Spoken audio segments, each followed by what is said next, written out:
Di sebuah kota kecil yang tenang di Wisconsin, Amerika Serikat, berdiri rumah kayu di tengah lahan tandus. Dari luar tak ada yang aneh. Tapi begitu pintu dibuka, bau busuk dan kengerian memenuhi udara. Di dalam rumah itu, polisi menemukan hal yang tak bisa dijelaskan dengan logika manusia.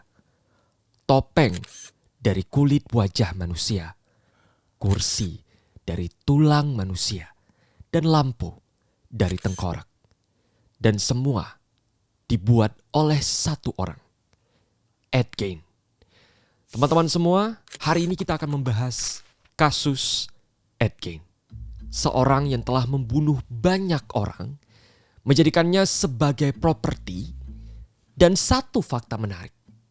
Dia mengidap skizofrenia.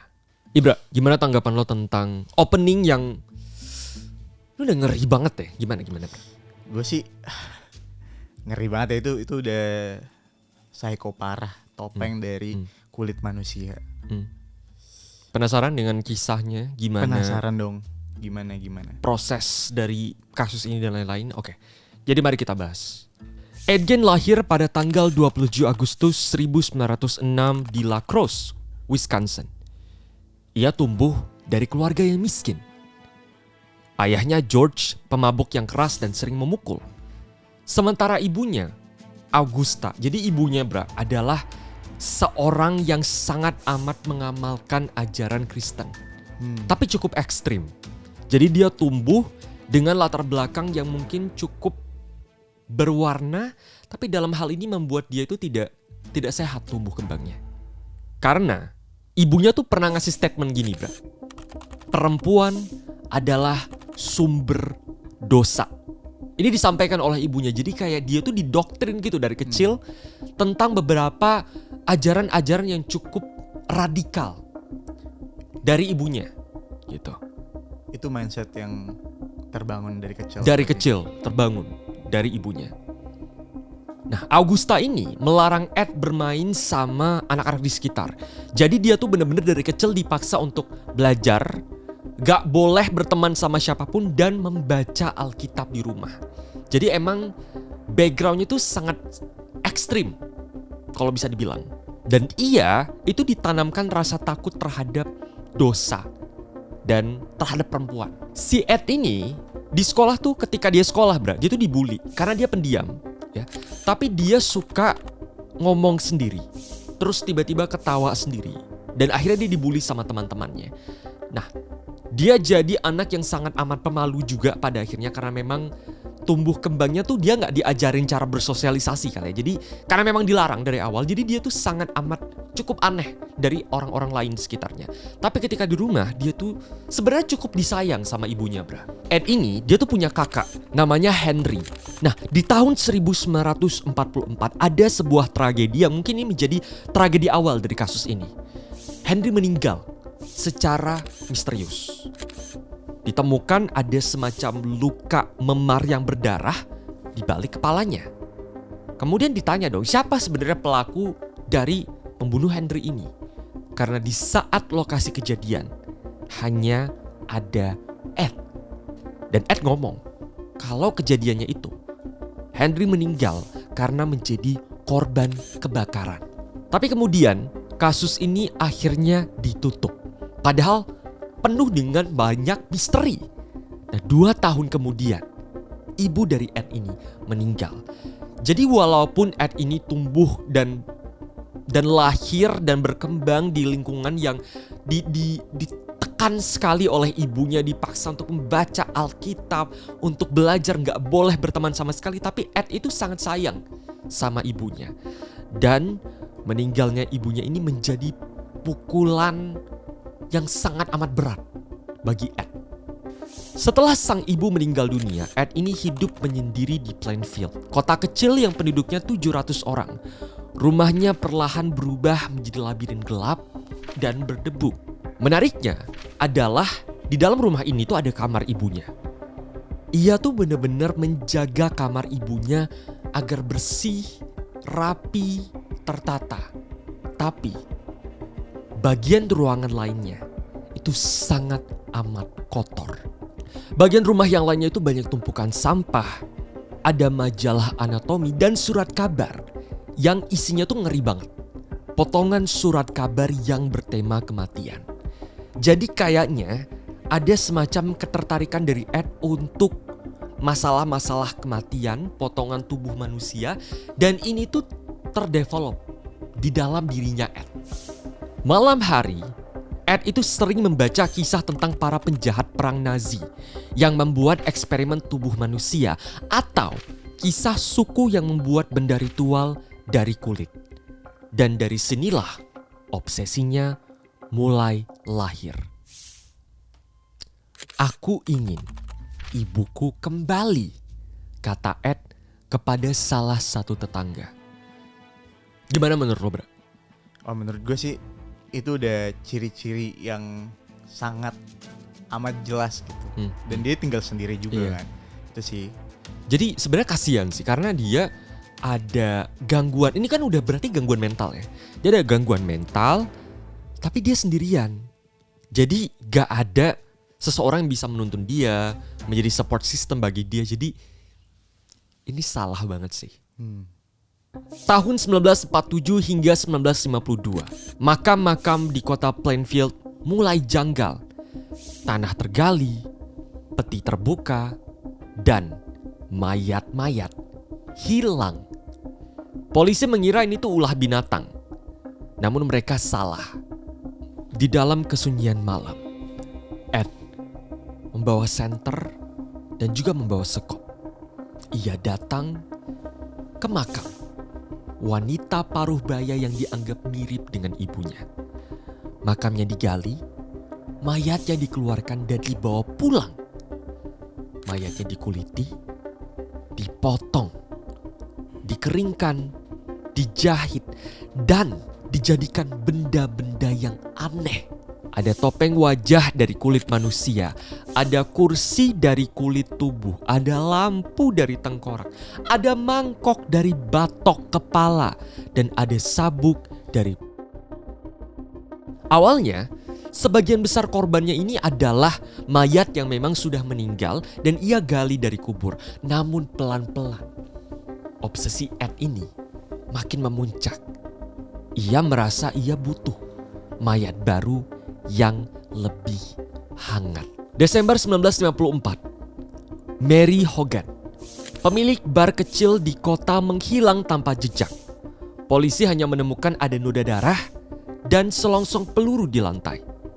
Tidak ada tersangka, tidak ada saksi. Beberapa tahun kemudian, polisi menggeledah rumah Ed dan menemukan mayat dari Mary Hogan di rumahnya. Dan Ed ini mengaku membunuhnya tanpa sadar. Ia bilang, "Aku tak ingat telah melakukannya. Yang aku ingat adalah ibuku menyuruhku untuk melakukannya." Jadi dia gak sadar ketika itu terjadi. Dia sadar ada yang ngasih tahu untuk membunuh si Mary. 16 November 1957, Bernice Worden, pemilik toko perkakas, tak pulang ke rumah. Anaknya Frank menemukan tokonya berantakan, uangnya hilang, dan ada noda darah di lantai. Di meja kasir, struk pembelian terakhir dengan nama Ed Gein. Setelah polisi menemukan struk terakhir atas nama Ed Gein, polisi langsung datang ke rumah Ed Gein, membuka pintu gudang belakang. Dan lo tahu, Bra, pemandangan apa yang ada di situ sampai membuat darah orang tuh bisa mengalir sampai ke atas. Bernice tergantung terbalik. Kakinya diikat ke balok kayu, tubuhnya terbelah dari dada sampai perut. Seperti hewan buruan yang sedang dikuliti. Bau logam dan busuk itu bercampur di udara dalam ruangan tersebut. Dan sersan yang pertama kali masuk ke ruangan itu dikabarkan keluar sampai muntah saking dia gak kuat dengan baunya dan pemandangan yang ada di situ. Kalau lo menjadi polisi yang pertama kali masuk ke ruangan itu dan bertemu pemandangan yang kayak gitu, kira-kira apa yang akan lo rasakan atau lakukan, Bra? Gue ngedengernya aja mual ya, apalagi berada di dalam ruangan itu gitu. Saat penyelidikan rumah dilakukan, polisi menemukan kengerian yang tak terbayangkan. Ada topeng wajah manusia digantung seperti pajangan di dinding. Kursi ruang tamu yang dilapisi kulit manusia. Kotak berisi organ dalam dan jantung manusia di dapur. Kepala manusia di lemari es. 10 tengkorak utuh digunakan sebagai mangkuk. Pasangan sabuk. Kepala Mary Horgan, pembunuhan 3 tahun sebelumnya, itu disimpan di tas kertas.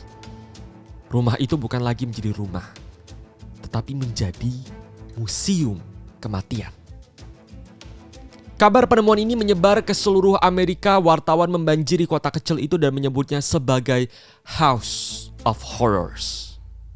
Dengan segala macam penemuan yang ada di dalam rumah Ed ini, akhirnya Ed ditangkap. Dan ia itu menunjukkan tidak ada perlawanan. Dan lo tahu apa yang paling mengerikan? Saat ditanya kenapa lo melakukan ini, pembunuhan ini. Dan lo tahu dia bilang apa, Bra? Seneng. Dia bilang dia ingin menjadi ibunya. Jadi dia kan membunuh para perempuan itu. Kemudian dikuliti, dijadikan sebagai sabuk, pokoknya dia memakai tubuh manusia itu untuk merasa bahwa dirinya itu adalah ibunya sendiri. Ia ingin menjadi satu dengan ibunya yang sudah meninggal. Dan ditemukan kalau ternyata dia ini mengidap gangguan mental yang sangat amat berat. Delusi, skizofrenia yang tadi gue bilang kalau ketika dia membunuh dia gak sadar, tapi dia mendengar ada suara yang menyuruhnya untuk membunuh. Ia diadili, tapi lo tahu, Bra? Ia dinyatakan tidak bersalah karena gangguan jiwa yang dimilikinya. Jadi akhirnya kalau nggak ditangkap kemana? Dia akhirnya menghabiskan sisa hidupnya di Mendota State Hospital, rumah sakit jiwa dengan keamanan yang super duper tinggi.